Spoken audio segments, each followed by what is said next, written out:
There are moments when you feel that nobody listens to you, that your limits don't matter, that your words are lost in the air. You don't know why, but something inside you perceives that you're not being taken seriously, and that feeling weighs. It's not just about others. It's about how you feel about yourself when you allow your voice to weaken. Respect doesn't begin outside. It begins in your internal posture, in how you speak to yourself, in how you hold yourself, in how you respond when another tries to cross the line. But when you're tired, insecure, or emotionally exhausted, that base becomes fragile, and what should be a firm limit ends up becoming silence, doubt, or complacency. And that's when you lose ground without realizing it. What almost nobody understands is that the psychology of respect is not born in calm moments. It's born in the small daily battles when you decide not to over-explain yourself, when you don't accept what makes you uncomfortable, when you choose not to give in for fear of making others uncomfortable. Respect is built in those instances when you choose to show who you really are instead of adapting to fit in. Today you're here because you sense you deserve more, not more praise, not more applause, but more coherence with yourself. A version of you that doesn't beg for respect, but transmits it without saying a word. A version that no longer breaks when someone ignores you, that no longer backs down when someone pressures you, that no longer justifies itself for existing. Before continuing, I want you to do something small but decisive. Go to the comments and write, "Today I decide to respect myself." It's not a pretty phrase. It's a commitment to yourself. It's the mental signal that starting today, you're no longer going to keep handing over your value to those who don't know how to see it. Write it. Feel what it means, because this is a point where change begins, not outside, but in you. Today, here begins a version of you that inspires respect without asking for it. Chapter 1. Respect begins where you stop explaining yourself. There are moments when you feel you give too much and receive almost nothing. Moments when you speak with clarity, but your message doesn't arrive. Not because you're saying something incorrect, but because the people around you learn over time that your limits are flexible, that your word can be moved, that you're always willing to give in a little more. That word doesn't come from a great lack of respect. It comes from small, continuous renunciations that seem insignificant, but that end up weakening the force with which you present yourself to the world.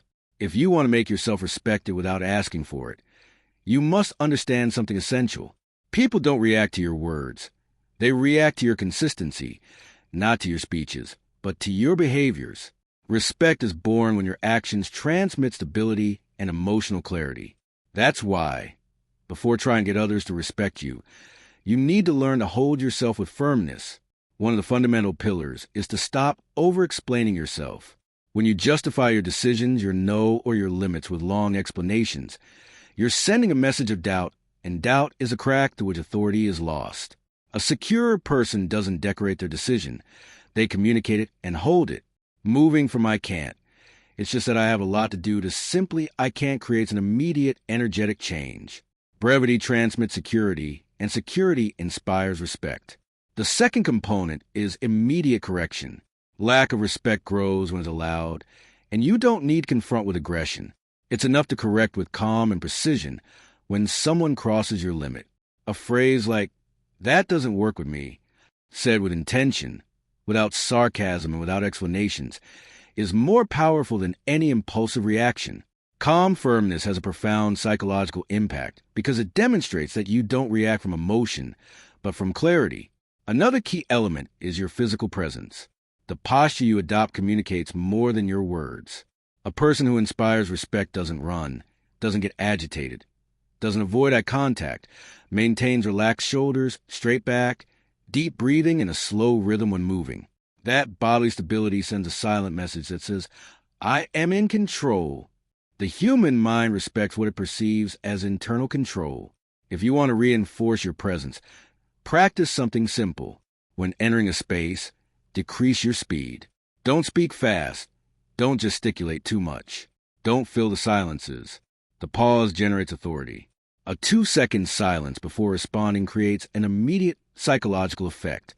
It teaches the other that your mind thinks before reacting, that you don't disconnect from yourself, not even in a difficult conversation. Another habit you must eliminate is the tendency to minimize your discomforts. Each time you say, "It doesn't matter," When it does matter, you're training others to ignore your limits. Change the calm. Nothing happens, so I prefer it not to be like that, or I don't feel comfortable with that. Saying the truth without guilt is one of the strongest signs of self-respect. Dignified withdrawal is another pillar of the psychology. Not all battles are won by talking. Many times the most powerful way to maintain your value is to withdraw without drama from what wears you down or disrespects you. When you say, "I will not continue this conversation," and you walk away with serenity, you generate a profound impression. Withdrawal without anger, without irony, and without need for explanation communicates that your peace is a priority and that you will not stay in places where you're not treated with dignity. Lastly, the essence of making yourself respected without asking for it is incoherence. If you say you won't tolerate something, but you tolerate it, you lose your word. If you say you won't do something, but you do it out of guilt or fear, your limit becomes an emotional decoration. Coherence creates an internal reputation and converts you into someone predictable, stable, and clear. And stability is the deepest form of respect. Making yourself respected is not a matter of imposing yourself, nor of hardening yourself, nor becoming cold. It's a matter of presence, clarity, and self-care. When your actions, your words, and your energy align, people begin to treat you differently without you having to ask for it. That's the silent power you're beginning to build. Chapter 2. The Law of the Threshold. What you allow once, you define forever. There exists a silent principle that determines how people will treat you throughout your life, from the closest relationships to the briefest encounters. That principle is the law of the threshold, and it establishes that others will measure their behavior with you according to what you allow the first time. The first limit you set, the first reaction you have, the first signal you send defines how they'll see you later and how they'll relate to you. In essence, respect or lack of it is born there, in those initial moments where, without knowing it, you dictate the tone of the entire relationship. The truth is that people don't test your limits to harm you, but to understand you. Each human being observes your reactions to a heavy joke, an uncomfortable comment, an excessive demand, or a constant interruption. According to your response, their mind registers a clear message. If you react maintaining your dignity, the conclusion will be, with this person, I must be careful with my actions. If you remain silent or justify yourself, the message will be, here I can advance. That's why respect is not built with extensive words, but with immediate decisions. People rarely hear your explanations. They hear your behavior. The most common mistake is to let the first lack of respect pass. Many people do it to avoid conflict, to not look bad, or because they believe it's not such a big deal. But what you don't know is that the human mind interprets your silence as approval. What you don't correct, you authorize.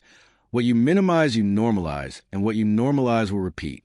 That's why respect begins when you correct from calm, even the first time. To apply this law in your life, gentle but firm correction is essential.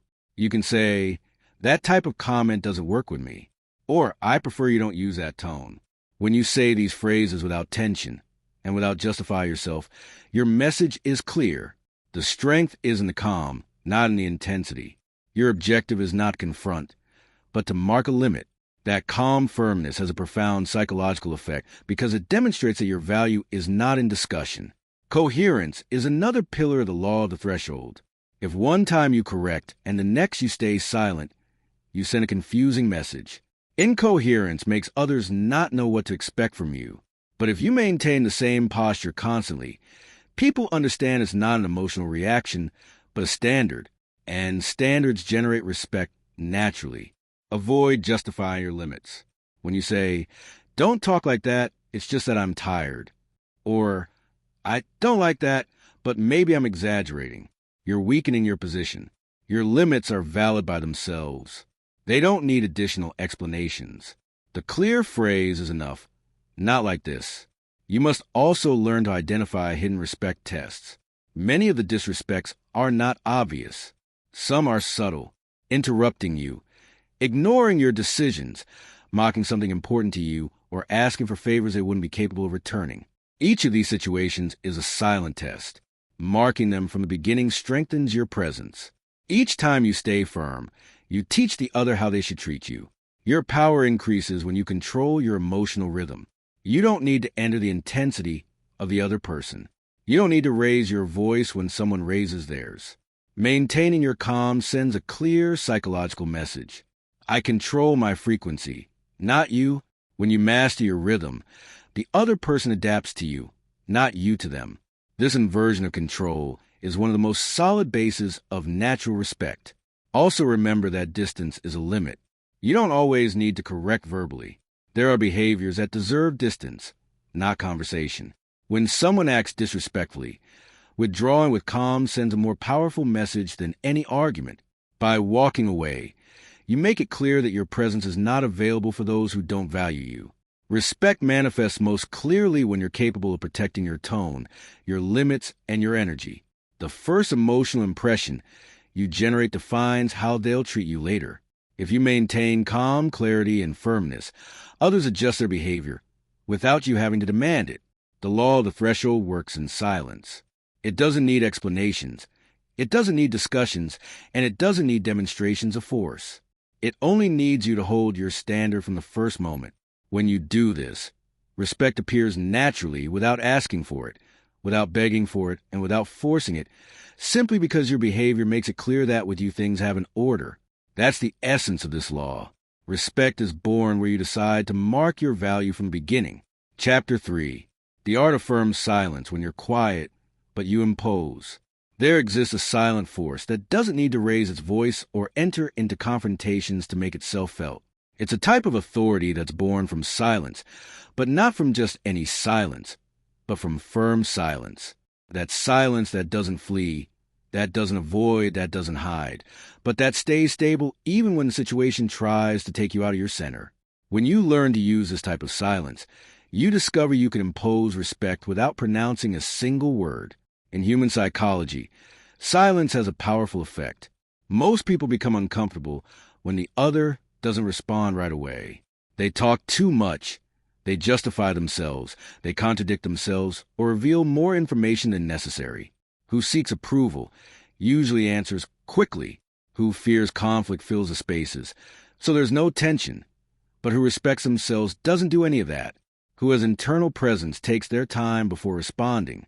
The person who masters firm silence controls the rhythm of the interaction, and who controls the rhythm controls the dynamics of respect. Firm silence gives you emotional advantage. Your pause demonstrates you don't react impulsively. It indicates your mind thinks before speaking. It shows you don't get altered by external pressure. That stability makes people regulate their behavior with you because they know they can't move your emotions easily. Your silence says, I don't destabilize myself. And that unspoken phrase inspires respect. Silence also cuts manipulations. Many people depend on your quick reaction to guide your decisions or to push you toward a yes you don't really want to give.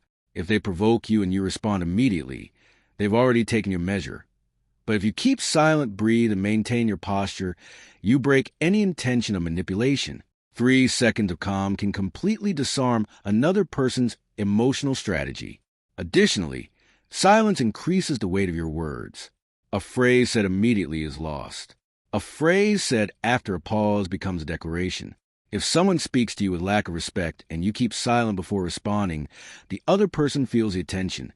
And when you finally say with calm, not with me like this, the message becomes forceful, not because of what you say, but because of the way you held it.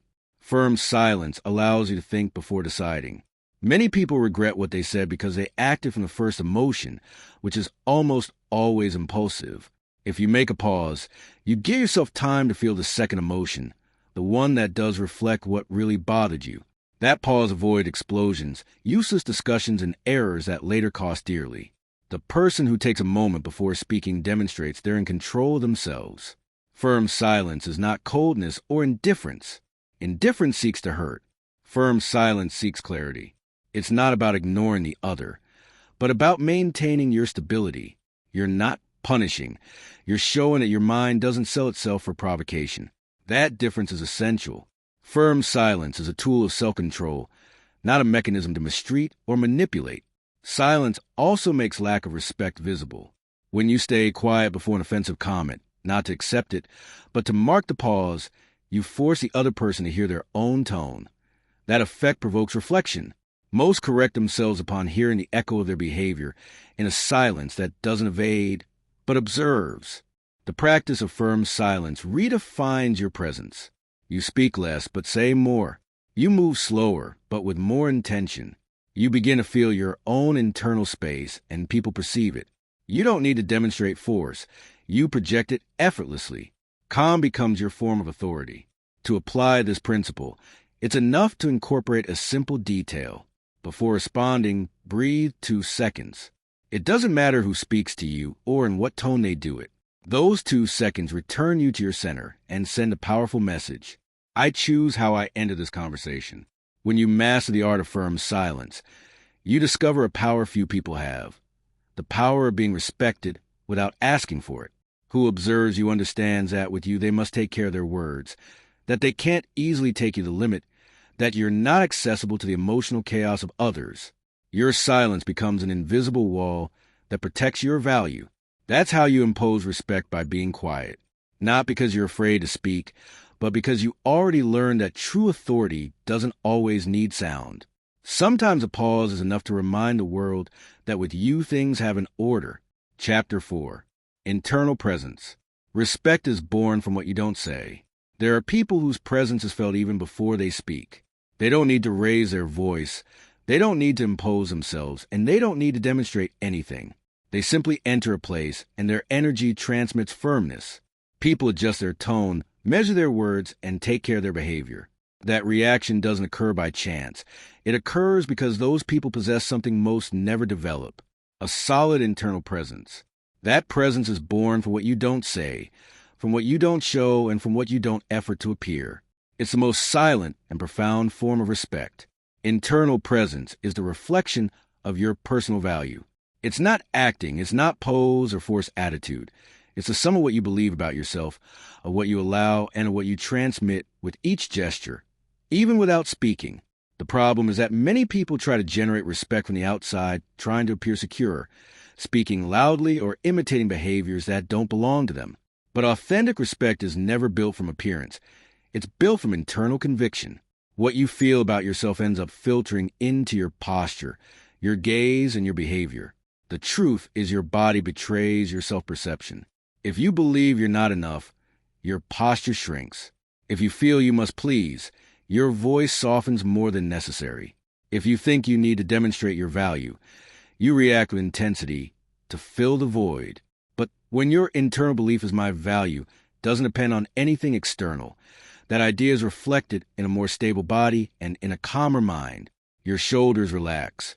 Your breathing becomes deeper. Your gaze becomes firmer and your movement slower. All of this generates what is known as anticipated respect, a respect that arrives even before speaking. Internal presence also strengthens when you're willing to lose what doesn't add to you. The greatest enemy of respect is the fear of losing. When you're afraid of losing a relationship, a friendship, an opportunity, or someone's approval, you give in more than you should. Your energy becomes anxious and negotiable. But when you're willing to let go of what wears you down or diminishes you, something inside you changes. You become more emotionally stable, impossible to manipulate, and more connected with your own value. That willingness to lose the unnecessary converts you into someone who can't be controlled by fear, and people deeply respect who can't be controlled. Emotional calm is another essential component of internal presence. People respect who doesn't react by impulse. The stable person inspires a mixture of curiosity and prudence. Who maintains calm under pressure transmits 3 silent messages. I have control, I have no fear, and I know who I am. These messages force the other to regulate their behavior. When someone notices they can't take you out of your center, they automatically adjust their tone. That's respect without asking for it. The way you occupy space also influences your presence. If you make yourself small, people pass over you. If you invade, you generate rejection. But when you occupy your space naturally, with a relaxed body, firm feet, head in line, and slow movements, you create an image of stability. That stability makes others perceive that with you, there's a higher level of care. An effective technique consists of reducing your speed when walking or moving in a space. That small adjustment makes your presence seem more solid and conscious. The tranquil gaze is another manifestation of this presence. You don't need to fix your gaze to intimidate, nor avoid it to protect yourself. A gaze sustained for 2 seconds communicates confidence. When your gaze is accompanied by calm and silence, the equation completes. Gaze plus calm plus silence creates a natural authority difficult to ignore. You're not competing. You're not imposing. You're just showing you have nothing to hide, and you're not looking for validation. Lastly, true internal presence depends on your coherence. You can have good posture, firm tone, and stable gaze, but if your actions don't coincide with your words, that presence crumbles. Coherence is the base of respect. When you say no and you hold it, when you set a limit and you maintain it, when you walk away when necessary, and when you act in line with your principles, your presence becomes firm and unquestionable. People respect who respects themselves, because coherence transmits stability and real value. When you work on your internal presence, respect appears without asking for it. People treat you differently, lower their tone, interrupt you less, and measure their words. Not because you're hard or intimidating, but because your energy communicates to them that with you things have a higher standard. That's how true respect is born, in the depth of what you don't say, in what you project effortlessly, and in the silent stability that accompanies you. Chapter 5. Emotional Mastery. Controlling your reaction is controlling the situation. If you want to be respected without asking for it, you must understand that respect is not obtained by reacting with force, but by reacting with control. Most people lose respect, not because of what they feel, but because of the way they respond when something hurts them, makes them uncomfortable, or irritates them. In those moments, when emotion tries to take command, is where it's truly defined whether people will see you as someone firm or as someone easy to move. When you react impulsively, you transmit the message that anyone can enter your emotional system and disorder it. When you respond from calm, you communicate that nobody has access to your center without your permission. That difference marks how they'll treat you from that instant. In human psychology, there exists a very clear rule. If your emotions are easy to activate, you're easy to manipulate. People, consciously or unconsciously, will test your patience, your stability, and your vulnerability to measure how much they can influence you. That's why emotional mastery is not just an act of self-control. It's an act of personal protection that defines your value. The first emotion is almost never the true one. The first emotion is usually impulse, anger, irritation, shame, defense, or insecurity. The second emotion is the authentic one, the one that reflects what limit was crossed, what hurt you, or what value was violated. People who lose respect react to the first emotion, while those who inspire respect respond to the second. That capacity to wait a few seconds to feel what's really occurring inside you is what marks your emotional authority. Controlling your tone is another essential tool. People hear your emotion before your words.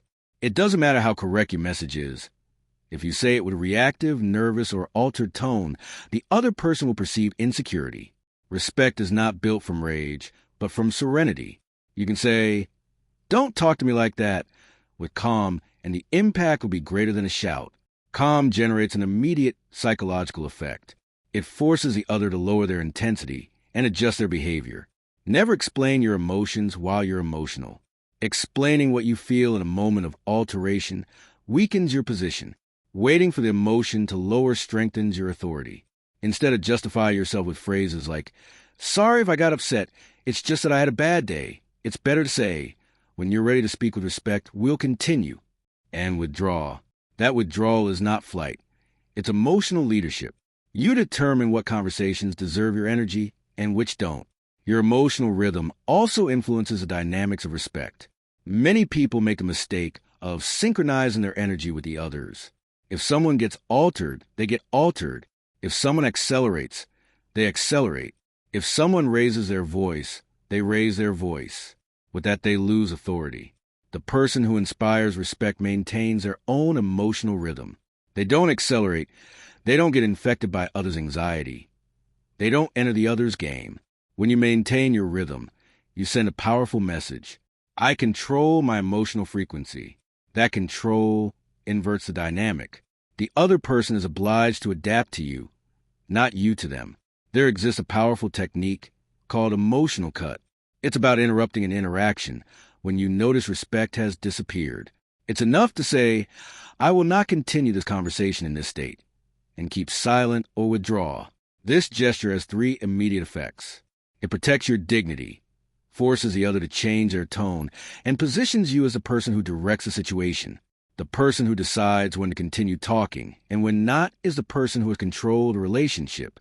Emotional mastery also implies changing the interpretation of what's happening. Many people react to what they feel, not to what's really happening.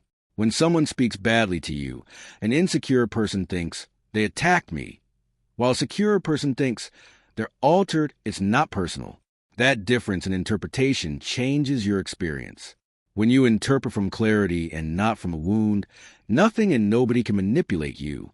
You understand that not everything deserves your energy. The emotionally stable person inspires natural respect.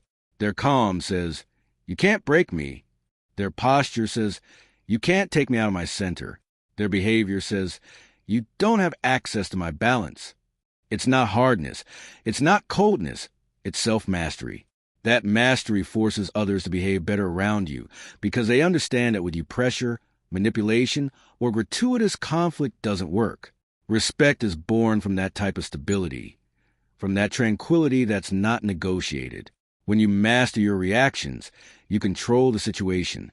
When you control the situation, you control the relationship. And when you control the relationship, you inspire respect without asking for it. That's the true power of emotional mastery.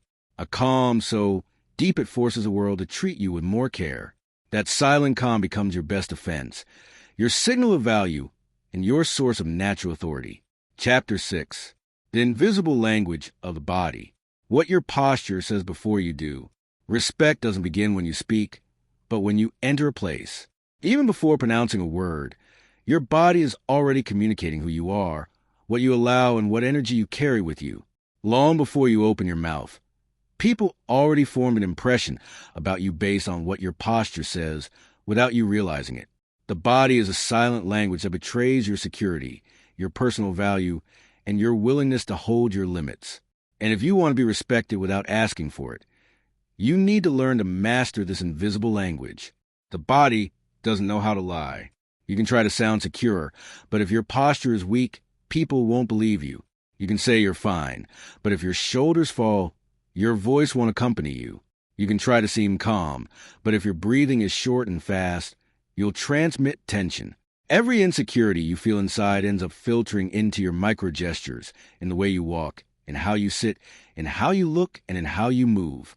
People are not conscious of this, but they react instinctively to that energy and adjust their behavior accordingly. When someone shrinks, lowers their head, avoids a gaze, squeezes their hands, or moves their body too quickly, they send a message that they're not sure of themselves. Someone who's not sure of themselves usually gives in, and who gives in easily is rarely treated with respect. But when a person occupies their space naturally, walks with calm, holds a gaze a few seconds, and maintains a stable posture, they generate an immediate impact. They don't need to speak loudly or act with hardness. Their body does the work for them. To strengthen your body language, the first thing is to adjust your basic posture. A straight back and shoulders slightly back not only make you look more secure, they also send a signal to your own brain. Your body tells your mind, I'm firm, and your mind responds, aligning itself with that sensation. Your posture changes your internal chemistry. That's why respect begins with the way you place yourself in the world.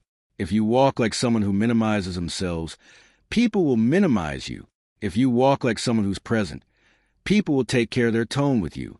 The gaze is another essential factor.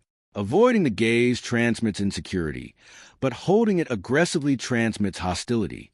The key is in a tranquil, stable, pause gaze. 2 seconds of eye contact are enough to communicate confidence without falling into intimidation. Who holds a tranquil gaze presents themselves as someone who has nothing to hide and who doesn't need to demonstrate anything. It's a small gesture, but awakens immediate respect. The rhythm of your movements also speaks for you.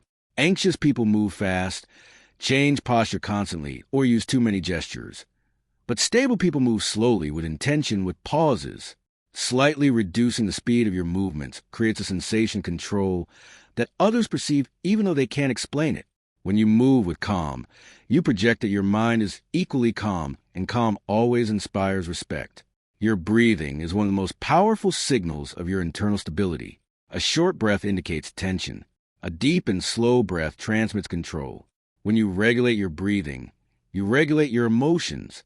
And when you regulate your emotions, your body language becomes firmer. If you want to improve your presence in any situation, it's enough to take a deep breath before entering a space or before responding. That aligns your body and your mind in a state of silent authority. Another part of body language that influences respect is the way you occupy your space. It's not about invading or making yourself big in an exaggerated way. It's about not shrinking, not hiding your hands, not crossing your arms as if you needed to protect yourself. Occupy your space naturally. Sit with firmness. Plant your feet on the ground.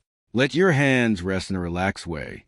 That neutral but stable posture says more about your value than any speech. All this invisible language works even when you don't realize it. If your posture is stable, your gaze firm, and your rhythm calm, people treat you with more care without knowing why. They adjust their behavior, take care of their tone, avoid out-of-place comments, not because you ask for it, but because your body communicates to them that with you things have a higher standard. Respect is born in the way you place yourself before the world.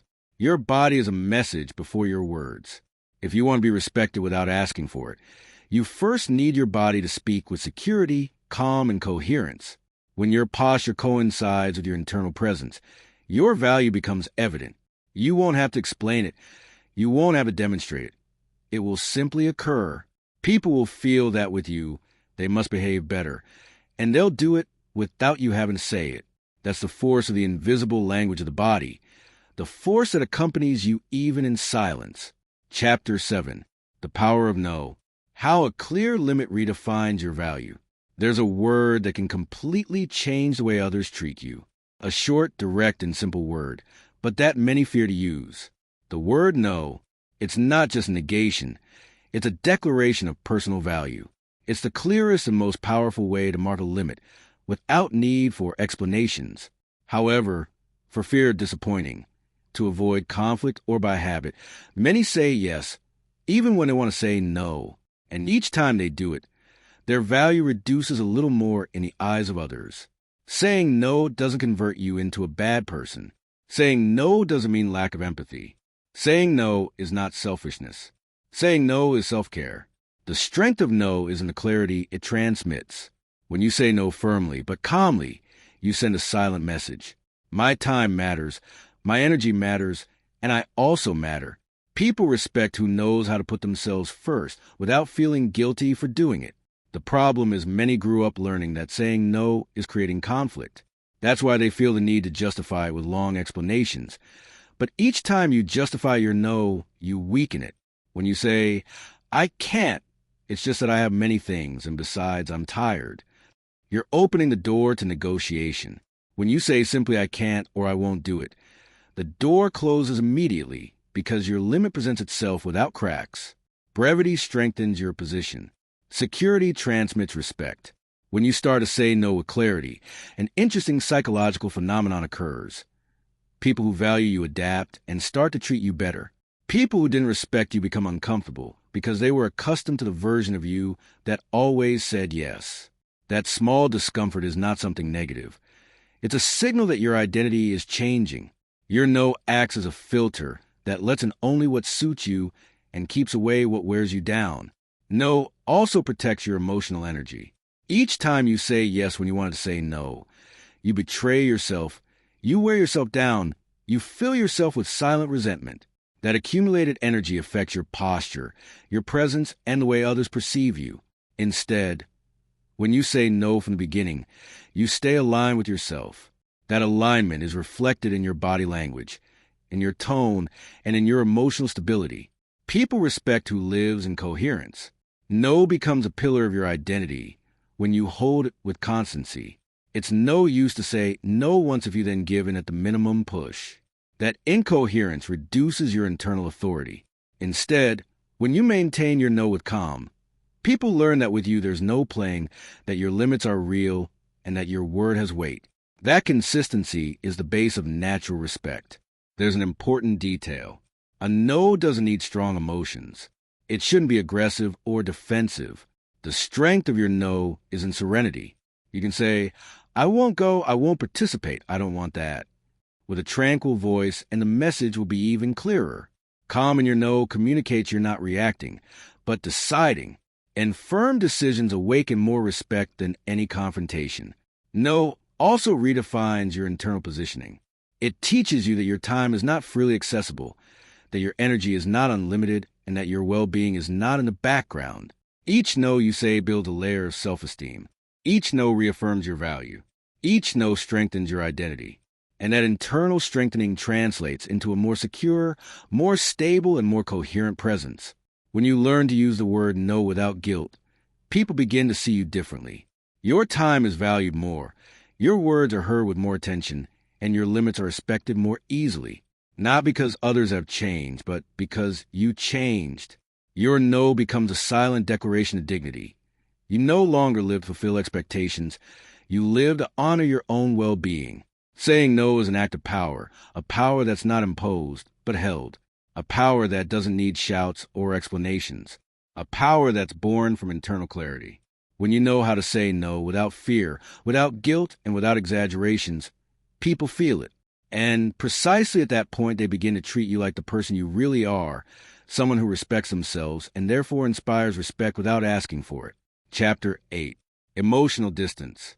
When walking away says more than 1,000 words, there's a type of respect that's not built by talking or explaining or correcting. It's built by walking away. Emotional distance is one of the most powerful tools to establish limits and protect your value. It's not punishment. It's not coldness. It's not indifference. It's clarity. It's the capacity to withdraw when a person, a situation, or a dynamic stops being worthy of your energy. And although many fear walking away because they believe they'll lose something important, the truth is distance doesn't take anything from you. It reveals who deserves your closeness. Emotional distance allows you to see with clarity what the noise of closeness doesn't let you see. When you're too involved, you justify lacks of respect, normalize toxic behaviors, and accept attitudes you shouldn't tolerate. But when you take distance, even if it's a little, your mind recovers its balance. You return to thinking with clarity, and you discover that what before seemed normal should never have been. Distance returns your perspective to you.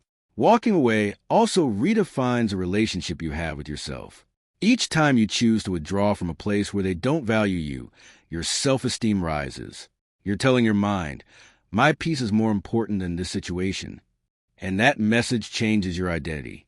It converts you into someone who doesn't stay out of fear, but moves out of dignity. And that silent dignity is exactly what inspires respect in others. Emotional distance also sends a powerful message to those around you. When a person notices their behavior has, as a consequence, your absence, they begin to reflect. Your walking away forces them to see themselves, to recognize their behavior, and to reconsider how they relate to you. Distance exposes what words many times don't achieve. It shows without shouting and corrects without discussing. When you withdraw with calm, you're communicating with me this way. No, the key is that distance shouldn't be reactive. It's not about disappearing out of anger or impulsively to then return as if nothing happened. That type of unstable distance doesn't generate respect, but confusion. The emotional distance that imposes respect is that which is born from clarity. It's a conscious decision. You withdraw because you recognize your value, and you're not willing to continue participating in something that diminishes it. That coherence is what gives strength to your withdrawal. It's also important to understand that distance doesn't always imply cutting relationships. Sometimes it only means reducing the access others have to you. You don't have to open the door every time they knock. You don't have to respond to each message immediately. You don't have to be emotionally available for everyone. Emotional distance can be as simple as responding with calm, taking your time, or limiting closeness without need to break bonds. It's establishing a healthy space for you, where your value is not negotiated. When someone insists on crossing your limits, distance is your best defense. You don't need to discuss, convince, or explain. Explanation tries to change the other. Distance changes a dynamic and in many occasions is more effective than any confrontation. Who really appreciates you will adjust their behavior. Who doesn't will walk away on their own. In both cases, you gain clarity. Emotional distance also protects your energy. Being close to people who don't value your presence drains you. Being close to people who always want more from you wears down your emotions and disconnects you from your center. By taking distance, you recover your balance, your mental clarity, and your tranquility. You return to yourself, and a person connected with themselves projects a silent force that the world respects without questioning. What's most important is that emotional distance doesn't seek to prove anything or manipulate anyone. It's not a strategy to make them value you more.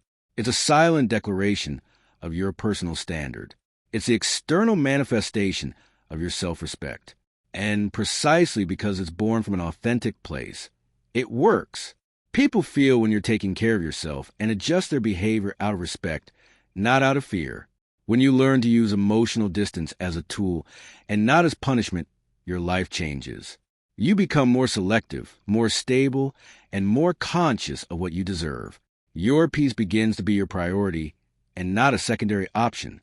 And from that place of clarity, people see you as someone who respects themselves deeply, someone who, without saying it, makes it clear that their value is not in discussion.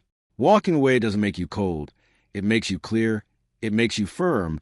It makes you free. And in that freedom, a type of respect is born that can't be demanded with words. It's one with presence, with limits, and with the capacity to withdraw when the situation is no longer at the height of your dignity. Chapter 9. Your Social Circle. How to choose those who will reinforce your value. One of the reasons many people don't receive the respect they deserve is because they're surrounded by people who don't know how to value them.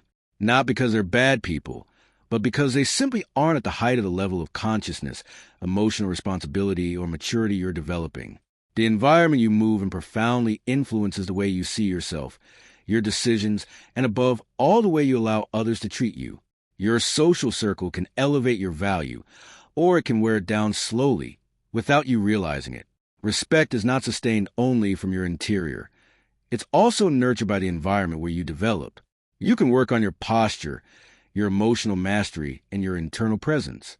But if you surround yourself with people who constantly minimize your achievements, who mock your limits, who ignore your needs, or who only seek you when it suits them, sooner or later your energy will wear down. Not because you're weak, but because nobody can stay firm on terrain where respect is not part of the emotional climate. Choosing your social circle is not an act of elitism or superiority. It's an act of self-care. It's understanding that not all people should have access to your emotions, your time, or your energy. Your ideal social circle is composed of people who elevate you, who respect your limits, who recognize your value without minimizing it, and who know how to relate from reciprocity. People who don't compete with you, but who accompany you. People who don't try to control you with guilt or expectations, but who celebrate your growth. Letting go of people is not an act of coldness. It's an act of clarity.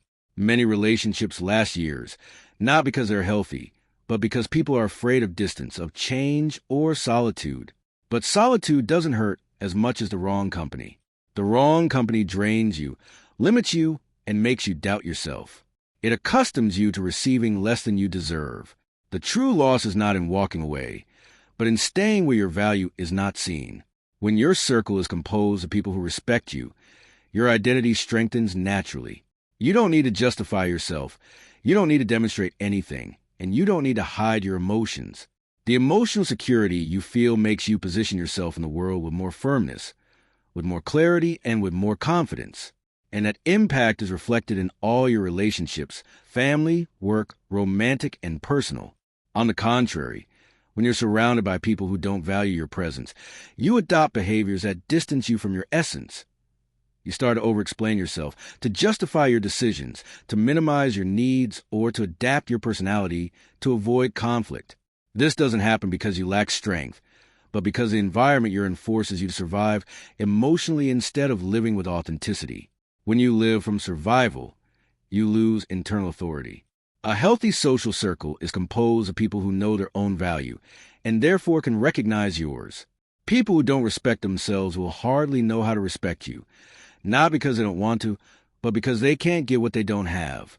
That's why one of the greatest acts of self-love is to evaluate who's in your life and who shouldn't be. Not from anger, but from wisdom. Not all people deserve unlimited access to you. Not all deserve your confidences, your emotions, or your energy.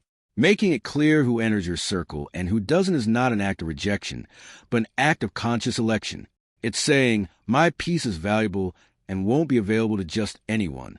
That natural filter makes people who really are worth it stay, and those who don't add walk away on their own. Selecting your social circle also implies accepting you don't need quantity, but quality. It's better to have one person who respects your value than 10 who ignore it. It's better to be surrounded by people who elevate your vibration than people who drain your energy. Respect is built in environments where reciprocity is a habit, not an exception. When you choose consciously who you allow to enter your life, you start to live with more tranquility. You don't feel obligated to demonstrate anything. You don't feel guilty about setting limits. You don't feel responsible for sustaining dynamics that hurt you. Your energy changes. Your posture changes. Your presence changes, and that internal change is reflected in how others perceive you. Your value is no longer negotiable. The quality of your relationships determines, to a large extent, the quality of the respect you receive. Choose well, select, observe, and remember you're not obligated to keep close those who don't know how to take care of you. The person who surrounds themselves with healthy relationships becomes more secure, firmer, and calmer. And that tranquility becomes a type of respect nobody can take from you. Because when your circle sustains you, you become someone impossible to knock down. Chapter 10. The value of your word when what you say becomes law. Your word is one of the most powerful elements to generate respect, and also one of the easiest to lose when not used with coherence. What you say not only communicates intention, it communicates identity. Each time you make a promise, establish a limit, or express a decision, you're molding the image others have of you. If your words are firm, clear, and stable, people will see you as someone reliable and solid. But if what you say changes easily, if you're given a pressure, or if your decisions dilute in the face of discomfort, your word loses value, and with it the respect you inspire weakens. Most are not conscious of how the value of their word wears down. It wears down when you say you'll do something, and you don't do it. It wears down when you say you won't accept certain behavior, but then you tolerate it. It wears down when you affirm you're not available, and still you appear. Each of those small incoherences builds an internal and external image of fragility, not because you're weak, but because your word stops being a limit and becomes suggestion. When your word is firm, you don't need to repeat it or adorn it. People understand what you say is serious.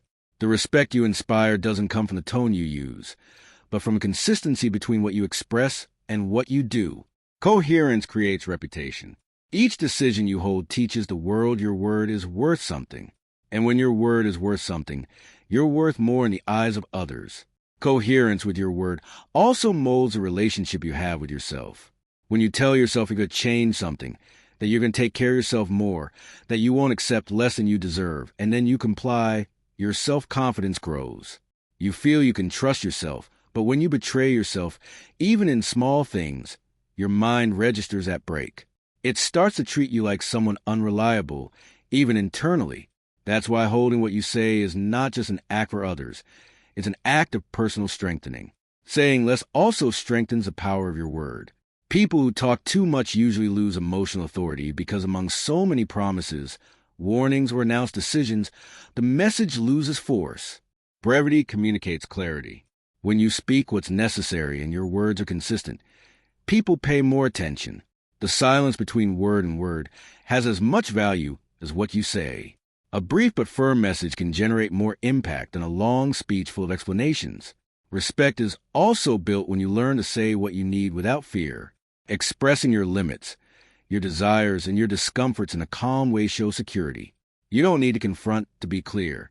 You can say, I don't want this, I won't continue like this, or this doesn't work for me, without raising your voice.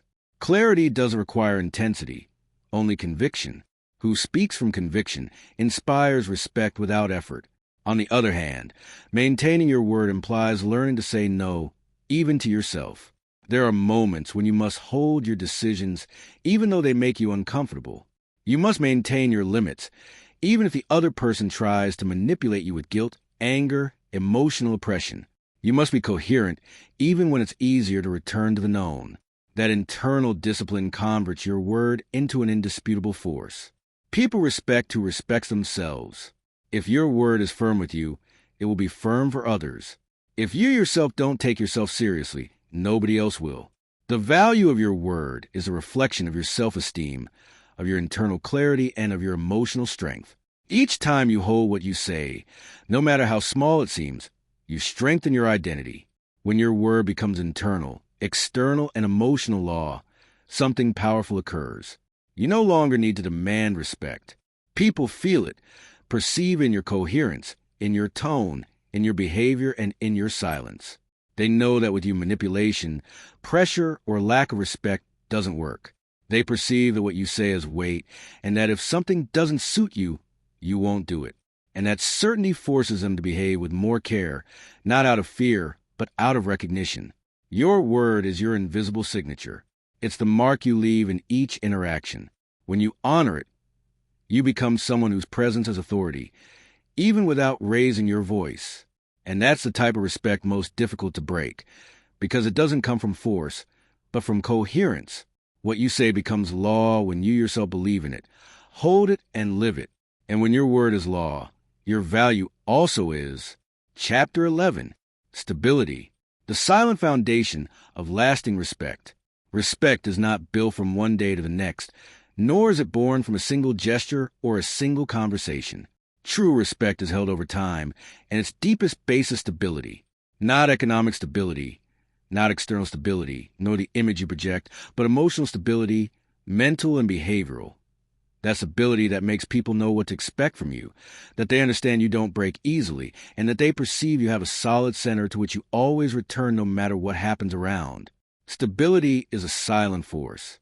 It doesn't call attention with noise or with drama, but transforms the way others interact with you. People respect those who can stay firm, even in tense situations. They respect those who don't change their treatment depending on the day or the emotional state they're in. They respect those who react with the same serenity to conflict, provocation, and discomfort. That consistency is what differentiates a respected person from an easily manipulable person. Your stability is also a message for yourself. When you can hold your emotions without exploding and without giving in, when you can maintain your decisions without wavering and without retracting, your mind registers that internal strength. Each time you act from calm, you strengthen your identity. Each time you choose to respond instead of reacting, your self-esteem grows. And the more stable you are with yourself, the more natural it becomes for others to treat you with respect. Many people lose respect not because they lack value, but because they're unpredictable. One day they're calm, and the next day they explode over anything. One day they say they won't tolerate something, and the next day they accept it. One day they establish a limit, and the next day they break it themselves. That instability confuses the environment, and when something confuses, people stop taking it seriously. Stability is what transforms your words into a reliable structure and not into a passing idea. Being stable doesn't mean repressing yourself. It's not about keeping your emotions or staying immobile before what makes you uncomfortable. It's about having internal clarity, understanding what you feel and why you feel it, and acting from that understanding instead of from impulse. It's making decisions because they're coherent with you, not because you want to please someone. It's holding your limits, even though your voice trembles. It's choosing calm, even when your mind wants to run. Emotional stability also implies not allowing others to influence your internal state exaggeratedly. When another person can change your mood easily, when their comment, their silence, or their attitude destabilizes you, you lose internal authority. But when you learn to separate yourself emotionally from what others do or stop doing, you recover your control, and that control projects a force everyone perceives without need for explanations. Mental stability is reflected in your habits. Stable people don't say one thing and do another. They don't promise something they won't fulfill. They don't move by impulses that contradict their values. They're people who act from a clear center, not from a passing desire. You also build the stability when you make small commitments with yourself and fulfill them, when you order your thoughts before speaking, when you choose responses that represent who you are and not who you were, when you still live trapped in your wounds. Behavioral stability is the last link. It's what allows people to understand your limits are real, that your word has weight, and that your calm is not casual, but chosen. Behavioral stability makes people treat you with emotional caution because they know you won't act by impulse or be dragged by their emotions. That consistency forces them to control themselves when they're with you. Your stability becomes a mirror that regulates the other's behavior. When you're stable, you don't need to demonstrate force. Your presence transmits it. You don't need to raise your voice. Your calm speaks. You don't need to confront to be respected. Your coherence imposes the limits without effort. Stability converts you into a reliable, secure, and firm person. And people respect what is firm, because what is firm doesn't move by pressure or by manipulation. Your stability is the most important foundation of lasting respect. It doesn't matter how many techniques you practice or how many tools you develop. If you're not stable, your presence crumbles the moment emotion takes you by surprise. But when you achieve this internal stability, everything else orders itself. Your voice becomes clearer, your body firmer, and your energy more attractive. People begin to treat you with more care, not because you demand it, but because you inspire it. Stability converts your life into a straight line in the middle of chaos. And who can stay firm in the middle of chaos generates a respect that can't be bought, can't be asked for, and can't be begged. It's felt, and that respect remains. Chapter 12. The Transformation. When you no longer seek respect, you embody it. Getting here has not been a theoretical journey. It's been an internal, silent, and profound process. Throughout this path, you've learned that respect is not demanded, not forced, and not begged. True respect is born from the relationship you have with yourself, from the way you hold your limits, from how you manage your emotions, and from the firmness with which you occupy your own space. What you once sought outside, today you know begins inside you, and that discovery changes everything. The true transformation occurs when you stop doing things to be respected and start living like someone who already respects themselves. That difference is enormous. When you seek respect, your actions seem desperate efforts. When you embody it, your actions are natural and coherent. You no longer react to prove your value. You no longer accept situations for fear of losing. You no longer stay in places where your dignity is not seen. You start making decisions from your center, and that center becomes unbreakable. Your transformation is noticed because your energy changes. You no longer enter a place trying to fit in, but recognizing your presence has weight. You no longer over-explain yourself because you understood your truth doesn't need defense. You no longer fear saying no because you know your life can't be built on decisions that contradict you. You no longer fall into provocations because you discover your calm is your best form of power. What before seemed difficult now is part of your nature. You've also learned that respect is not an isolated act, but a way of living. It's the way you speak to yourself when nobody hears you. It's the way you choose to withdraw when a conversation disrespects you. It's how you regulate your emotions when impulse wants to take you ahead. It's how you hold your word, even when it's uncomfortable. It's how you select your social circle to protect your energy. It's how you prioritize your peace without feeling guilt. Respect is a set of habits that build a firm and coherent identity. This transformation doesn't mean becoming someone perfect, but someone conscious. Conscious of what you want, of what you won't allow, and of what you deserve. Conscious that your value doesn't depend on being accepted, but on being authentic. Conscious you don't need to impose force to transmit authority. Your authority is born from your stability, from your clarity, and from your coherence. And above all, you've understood the version of you that lives from dignity is more powerful than any strategy. That version doesn't need to ask for respect because it inspires it. It doesn't need to speak loudly because its silence already communicates. It doesn't need to defend itself because its presence is its best defense. That version of you doesn't seek approval. It seeks truth. It doesn't seek to please. It seeks coherence. And that coherence is what makes others look at you with different eyes. This is a closing of the path, but also the beginning of a new way of being in the world. From today on, you won't have to demonstrate your value. You'll project it. You won't have to demand respect. You'll embody it. You won't have to wait for others to treat you well. You'll set the standard with your way of living. Each limit you set, each silence you maintain, each no you hold, and each withdrawal you make will be an expression of your dignity. So before finishing, I want you to do something to seal this process inside you. go to the comments and write, "Today I choose to live with dignity." Not for the algorithm, not by habit, not to repeat a phrase. Write it as an internal declaration, as an energetic signature of the person you're becoming. Because when you choose dignity, respect doesn't take long to arrive. And when respect arrives, your entire life changes. This is your closing, but also your beginning. Today, you no longer seek respect. Today, you embody it. And from here, everything in your life will begin to order itself.